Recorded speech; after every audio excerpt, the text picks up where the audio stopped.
Kia, je voudrais te demander ton sentiment sur ce match. Quel est le sentiment qui prédomine après une défaite comme ça? C'est un peu compliqué. Là, je pense que j'ai un peu de la frustration parce que on montre quand même tout au long du match qu'on est capable de faire les efforts. On est à égalité à la mi-temps. Sauf que contre des équipes comme ça, troisième quart-temps, on a 5 minutes, en 4 minutes elles mettent 10 points. En fait, déjà c'est pas possible, dans nos 10, je crois qu'on marque même pas. Et contre des équipes comme ça, on est vite sanctionné, donc c'est compliqué.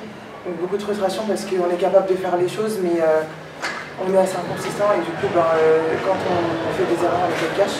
Et après, du coup, toute la deuxième mi-temps, on court après elle et on se complique la tâche. Du coup, l'absence de joueuses majeures vous a perturbé? C'est sûr que ça joue, hein. C'est sûr que ça joue, surtout que Villeneuve c'est une équipe qui est très physique. Après je pense qu'on ne s'est pas forcément caché derrière ses absences. Je pense qu'on a essayé de les combler dès le début du match et pour empêcher qu'elles s'appuient trop dessus. Je pense qu'on va dire bon, ça a été compliqué, hein. C'était quand même dominé on va dire, par la raquette. Mais on a quand même tout essayé de s'entraider pour combler les... Vous avez compensé ce déficit physique par une solidarité, une intensité? Oui. C'était le plan de jeu? Ouais, du coup c'est compliqué quand on perd des joueuses tard dans la semaine, donc il faut savoir s'adapter. Et je pense qu'on a quand même essayé de le faire pendant les 40 minutes. Après c'est sûr que c'est compliqué, c'est une équipe qui est physique, c'est une équipe qui ne lâche pas du début à la fin. Et on le voit, hein, parce qu'on fait une erreur, on est sanctionné, on paye très cher les erreurs.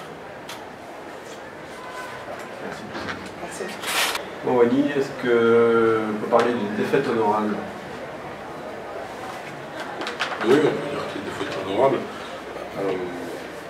Je pense que les filles ont fait preuve de combativité, ont été téméraires, elles n'ont pas lâché. Après, le vrai regret, c'est qu'il se passe exactement ce qui s'est passé au match aller. C'est-à-dire au match aller, il y a 42-40 à la mi-temps et 44-44. On dit que ça va monter en intensité. Et puis ça monte en intensité, on est pratiquement à -20 à la fin. C'est le problème où là on démarre très mal, on ne contrôle plus le rythme. Et on est impacté. Et puis après on court tout ça. Cette réaction de Louis Dabdas était très prévisible. Après la mi-temps, le troisième quart-temps, tu attendais Ouais, on leur avait dit, on a investi à monter d'intensité, à monter d'un cran, ce qu'elles ont fait, provoquer des pertes de balles, elles ont marqué sur du jeu rapide. Voilà, c'est le petit regret sur ce match, contre le fait qu'on a encaissé encore 90 points. 91 la semaine dernière, 90 cette semaine. On voulait défendre la ligne à 3 points, parce qu'elle shoot à 37% d'habitude, elle shoot à 52% ce soir. Voilà. On savait qu'en perdant Evelyne, il faudrait protéger la raquette. Et puis elles ont mis vraiment des gouttières et puis on a plus le match. Il faut choisir son poison. Elles ont trouvé la ligne de fond très régulièrement, le passage en ligne de fond.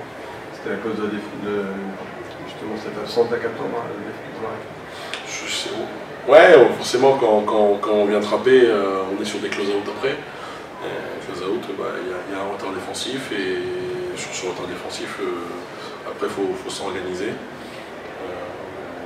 Donc forcément, en décidant de défendre fort la raquette, on s'est exposé à ce que le ballon ressorte. Et on a très peu été capable de maîtriser ces situations. On parle régulièrement des play-downs maintenant. En vue des play-downs justement, c'est encourageant.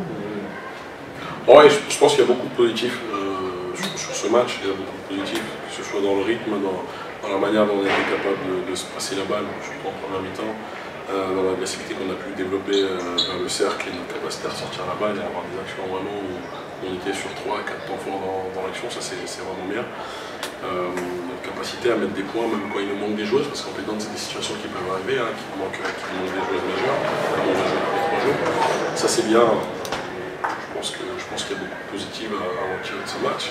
Et puis ouais, on parle des play-downs, mais je pense que l'actualité elle est ailleurs cette semaine, elle est sur cette volonté de passer à 14 et les Pédins, on sait que ça va être la dernière année sûrement qu'ils vont exister. On a aussi un titre à défendre. Parce que l'année dernière on a fini premier et ça se défend comme titre. Et non, je fais ce petit clin d'œil parce que je pense que c'est important que le grand public comprenne un petit peu les enjeux et la volonté de tous les acteurs du basket français de se projeter dans un avenir pas proche à 3 mois, mais dans un avenir à 1 an, en 2025, à passer à 14, parce qu'on voit encore la salle comment elle est pleine ce soir.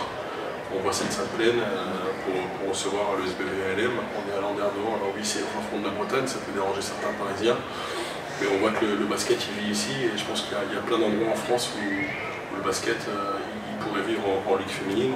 Je pense qu'à 15h15 un dimanche après-midi, les gens sont heureux de ce qu'ils ont vu. Je pense qu'à la télé, sûrement en sport en France, ils ont envie de se régaler. Et je pense qu'être 14 équipes, ce sera pas cool. Voilà. Alors on a vu une très bonne entame de match de Landerneau. Mais alors est-ce que vous avez été surpris par l'intensité que justement ils ont été capables de mettre? Non, je pense pas. Je pense pas être surpris de l'intensité développée par cette équipe de Landerneau. Je pense que c'est une équipe qui nous avait déjà posé pas mal de problèmes au match aller. Donc on savait qu'on avait besoin de faire un match sérieux, avec beaucoup de discipline. Et pour pouvoir remporter ce match cet après-midi. Quand on a eu connaissance des blessures, on s'est dit que cette équipe allait nous montrer encore un peu plus de solidarité. C'est vrai que ça a été le cas.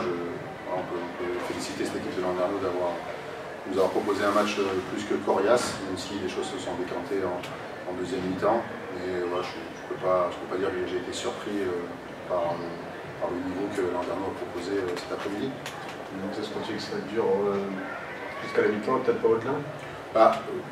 On sait que nous, on est capable de construire nos victoires aussi sur les 40 minutes. On sait que on est aussi des fois notre propre ennemi quand on est un petit peu spectateur, quand on recule, et c'est ce qu'on a fait en première mi-temps. Après, je trouve qu'il y a 2-3 temps forts, 2-3 rushs. Déjà un premier, je trouve, dans le deuxième quart-temps, mais 2 rushs dans la deuxième mi-temps qui nous ont permis de creuser l'écart. Et puis voilà, on a plutôt bien géré après le matelas qu'on avait pu construire autour de ces stop and score. En effet, pour rejoindre Wany, il y avait une vraie volonté de collapser, de fermer un petit peu les espaces. Et c'est vrai que ce soir, on a eu beaucoup de réussite. Mais là, je veux féliciter les filles d'avoir justement trouvé cette alternance et trouvé ces réponses par rapport au style défensif qui a été proposé. Voilà, on est resté sérieux et je veux vraiment féliciter les filles parce que c'est gagner, c'est ce que j'aurais dit dans le vestiaire, gagner à la cimenterie, c'est jamais simple. C'est fait. Ouais, c'est fait, ouais, donc on est content. On est content, on a pour objectif de finir premier de la saison régulière pour nous ouvrir peut-être un horizon international la saison prochaine avec l'Euroleague, mais aussi avoir l'avantage du terrain sur les playoffs. Hein. C'est ce qui peut faire la différence justement sur cette dernière ligne droite. Donc je trouve qu'aujourd'hui les filles répondent. On ne baisse pas en termes d'intensité, de concentration, de pureté. On a vraiment une équipe qui est capable de se partager la balle. On l'a montré encore ce soir, au moins 5 à 6 joueuses à plus de 10 points. Non, voilà, il y a beaucoup de satisfaction. La difficulté pour nous, c'était aussi de revenir sur un rythme à un match par semaine, puisque ça fait 6 mois qu'on joue tous les 3 jours. Et c'est vrai qu'on peut trouver aussi le temps long. C'est pas simple de toujours trouver les mots pour les joueuses qui ont l'habitude tous les 3 jours de revêtir le maillot et se battre. Donc là, il faut qu'on trouve les leviers, parce que ça va être encore le cas la semaine prochaine et encore pendant 15 jours, donc avant de se projeter sur le Final Four. Mais ce type de match-là nous permet vraiment de tirer aussi les bons enseignements. Moi, je trouve que défensivement, on a été un petit peu, en première mi-temps, trop spectateurs. Et dans la tenue des duels, par exemple, je trouve qu'on était un petit peu soft, mais c'est quelque chose qu'on a réglé. Mais j'ai envie de voir mon équipe être capable d'être consistant, on va dire, dès la semaine prochaine contre Basketland et 40 minutes. Merci. Je veux bien entendu aussi rebondir et rejoindre Wany aussi par rapport à la volonté qui est assez partagée aujourd'hui de passer à 14 et ce match est encore un bon exemple dans la mesure où on voit qu'en étant leader, on a contre une équipe moins bien classée ou mal classée encore un match disputé. Je pense que notre ligue féminine aujourd'hui mérite un passage à 14 pour cet argument-là déjà. Remplir une salle un dimanche après-midi, c'est en effet pas simple. Et on montre de plus en plus que tous les clubs, toutes les équipes ont une certaine expertise aujourd'hui pour pouvoir remplir les salles. Quand je vois la qualité de jeu, parce que en basket féminin, 90 points, 75 points de l'autre côté, je pense que pour un téléspectateur ou un spectateur présent, c'est quand même un spectacle à voir. Voilà, quand je vois l'émergence de certaines de nos joueuses françaises, c'est aussi leur proposer un terrain d'expression plus important. Donc voilà, je voulais aussi rejoindre les propos de mon confrère Wally.